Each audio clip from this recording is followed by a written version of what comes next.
একটা online platform হিসাবে সেই জায়গাটা আমার মনে হয় তৈরি করাটা সবথেকে কঠিন। প্রত্যেকটা জিনিস একেবারে কখনো বড় হয়ে যায় না, ছোট থেকেই স্টার্ট করতে হয়।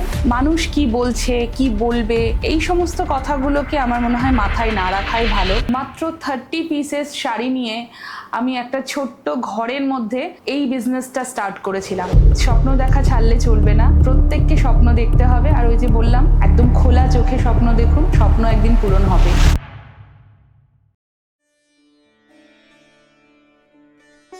নমস্কার, আমি রমা, শরণ্যা বুটিক থেকে। শরণ্যা বুটিকের শুরুটা ছিল ছোট, কিন্তু স্বপ্নটা ছিল বড়।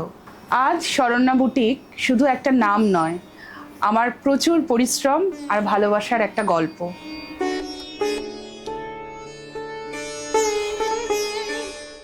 আমার এই যে পথ চলা বা আমাদের এই জায়গাতে যে আসা, এটা কিন্তু কোনোভাবেই সহজে হয়নি। নিজের কাজের প্রতি প্রচণ্ড বিশ্বাস, ভালোবাসা আর তার সাথে কঠোর পরিশ্রম, এই তিনটে জিনিসই আজকে আমাদের পথ চলাকে খুব সহজ করে দিয়েছে।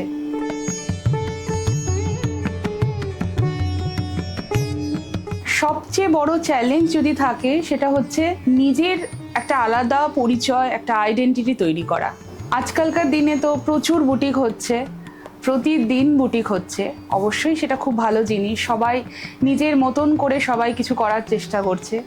কিন্তু সেই দৌড়ে নিজেকে প্রতিষ্ঠিত করা বা সবার মনে নিজের জায়গাটা করে নেওয়া, সেটাও একটা খুব কঠিন চ্যালেঞ্জ।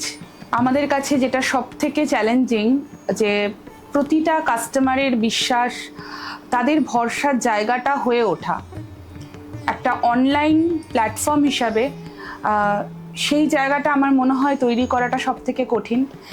ডিজাইনের বিশেষত্ব যদি বলি, আমরা অ্যাজ আ বুটিক অনেক কিছু আমরা নিজেরা ক্রিয়েট করি, আবার অনেক কিছু অনেক সময় যেটা আমরা কালেক্ট করি।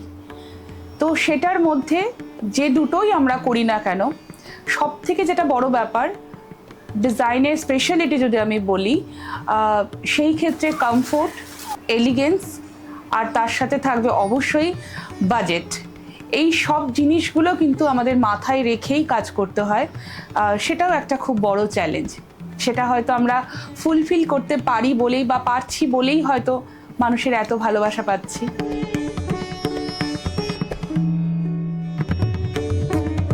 এই অনুভূতিটা না ঠিক কি বলবো, ভাষায় ঠিক বোঝানোটা খুব একটা সহজ নয়। বলতে পারি এটা আমার একটা অংশ, এতটাই ভালোবাসার জায়গা, বা ঠিক নিজের সন্তানের মতন। শুধু এটুকুই বলবো, মানুষ যখন শরণ্যা বুটিককে চেনেন এবং ভালোবাসেন, তখন মনে হয় আমাদের যে এই কঠোর পরিশ্রম, এত স্ট্রাগল, সবটা সার্থক হয়েছে। আর স্পেশালি একজন নারী হিসাবে নিজের একদম সম্পূর্ণ নিজের আইডেন্টিটি তৈরি করতে পারাটা, সেটা কিন্তু খুব, আমার কাছে মনে হয় কোনো একটা জায়গায় খুব গর্বের বিষয়।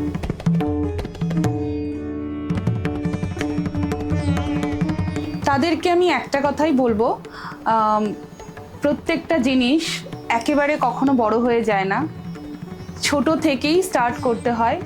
কিন্তু সেটা থেমে থাকলে চলবে না। একদিন এই ছোট জিনিসটায় আস্তে আস্তে বড় হতে হতে একটা অনেক বড় জায়গায় পৌঁছাবে। অবশ্যই সেটার পেছনে যদি প্রত্যেকের ডেডিকেশন, ভালোবাসা, পরিশ্রম থাকে এবং সেটা সৎ পথে থাকে, তাহলে কিন্তু সেই বড় জায়গাটা অকুপাই করতে আমার মনে হয় না খুব বেশি দিন সময় লাগে। তাই সবাইকে বলবো, সবাই প্রথমে ছোট থেকেই স্টার্ট করে। আমার মনে হয় ভালোবেসে যে কোনো কাজকে যদি এগিয়ে নিয়ে যাওয়া যায়, সেটা সাকসেস পেতে বাধ্য। আর যে কোনো কাজ করার সময় আমার মনে হয় মানুষ কি বলছে, কি বলবে, এই সমস্ত কথাগুলোকে আমার মনে হয় মাথায় না রাখাই ভালো। কারণ আমি সবসময় বিলিভ করি স্বপ্ন দেখাটা দরকার, আর স্বপ্ন সবসময় খোলা চোখে দেখা দরকার। কারণ কোনো একটা সময় আমিও এই স্বপ্নটা ঠিক খোলা চোখেই দেখেছিলাম। যদি আমার শুরুটার গল্প বা কথা যদি আপনাদেরকে বলি, তাহলে আপনারা বুঝতে পারবেন। প্রথম যে শুরুটা ছিল, মাত্র 30 পিসেস শাড়ি নিয়ে আমি একটা ছোট্ট ঘরের মধ্যে এই বিজনেসটা স্টার্ট করেছিলাম। এখন আমি নিজেও জানি না আনকাউন্টেবল শাড়ির কালেকশন আমার স্টোরে রয়েছে। তার সাথে অবশ্যই আমার একটা স্টোরও হয়েছে। তো সেইখানটা থেকেই বলবো, স্বপ্ন দেখা ছাড়লে চলবে না, প্রত্যেককে স্বপ্ন দেখতে হবে। আর ওই যে বললাম, একদম খোলা চোখে স্বপ্ন দেখুন, স্বপ্ন একদিন পূরণ হবেই।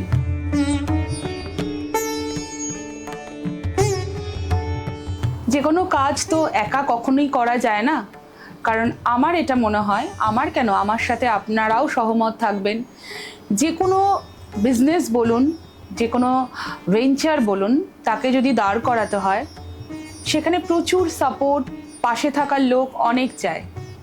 তবে হ্যাঁ, আমি আমার এই সফরে কিন্তু আমার হাজব্যান্ডকে আমি সবসময় সাথে পেয়েছি, তাই তার কথাটা না বললেই নয়। খারাপ সময়ও এসছে, কিন্তু কখনোই সেটা থেকে পিছু হাঁটিনি, একদম আমার সঙ্গে, একদম সাথে, সবসময়ই আমার হাজব্যান্ড আমার সাথে ছিল, আছে এবং ভবিষ্যতেও থাকবে। এই বিশ্বাসটা অলরেডি আমার আছে। আমরা তো এটা সবসময় সব জায়গায় পড়ি যে একজন পুরুষের সাকসেসফুল হওয়ার পেছনে একজন নারীর হাত থাকে। আমার ক্ষেত্রে একটু উল্টো হয়ে গেছে, একজন নারীর সাকসেসফুল হওয়ার পেছনে অবশ্যই একজন পুরুষের হাত রয়েছে, এবং সেটা অবশ্যই আমার হাজব্যান্ড। তো সেইটা কোনোভাবেই অস্বীকার করার উপায় নেই। সেই দিক থেকে আমি ভীষণভাবে ব্লেসড আর খুব থ্যাঙ্কফুল।